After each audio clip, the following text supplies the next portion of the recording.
राम राम मित्रांनो, मी अमोल कोळेकर पाटील. 2-3 दिवसापूर्वी आपण नवी मुंबईच्या आयुक्तालयामध्ये एक भ्रष्टाचाराचा मोठा कारभार होत असताना उघड केलं होतं. त्याचबरोबर तो विषय नंतर आपल्याला समजलं की ठाणे मुख्यालयामध्ये देखील होते, मुंबई मुख्यालयामध्ये देखील अशाच प्रकारच्या पोलिसांना सुट्ट्या मिळवण्यासाठी पैसा द्यावा लागतो त्यांच्या वरिष्ठ अधिकाऱ्यांना. अशाच प्रकारचा धक्कादायक गोष्ट म्हणा किंवा आरोप हा मुंबई या ठिकाणी असणाऱ्या ताडदेव इथल्या सशस्त्र पोलीस दलाचे जे मुख्यालय आहे, या हेडक्वार्टरमध्ये देखील अशाच प्रकारची एक धक्कादायक गोष्ट समोर आली.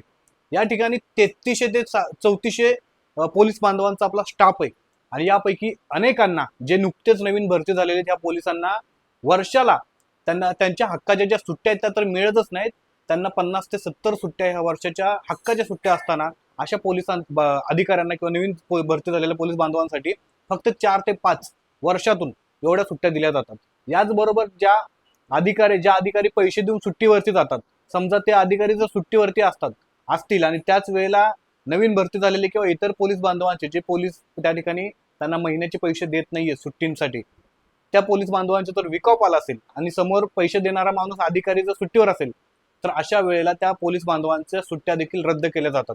अनेक कारणं दिली जातात. यामध्ये त्यांच्या वडिलांचं, समजा एखाद्याच्या घरामधले किती क्रिटिकल सिच्युएशन असेल अशा वेळेला देखील सुट्ट्या मिळवण्यासाठी मोठ्या प्रमाणामध्ये त्या पोलीस बांधवांना आपला संघर्ष करावा लागतो. इतकंच काय, ते त्यांचे वरिष्ठ अधिकारी त्यांना साधं बोलू देखील देत नाहीये, त्यांच्या केबिन मध्ये देखील त्यांना एंट्री करू देत नाहीत. अशा प्रकारच्या धक्कादायक गोष्टी ताडदेव इथल्या सशस्त्र पोलीस दलाच्या हेडक्वार्टरमध्ये सध्या सुरू आहेत. मला वाटतं महाराष्ट्र सरकारने या गोष्टीकडे लक्ष दिलं पाहिजे. पोलीस बांधव देखील माणसं आहेत, त्यांच्या ज्या शासकीय सुट्ट्या आहेत ह्या त्यांना मिळतात की नाही.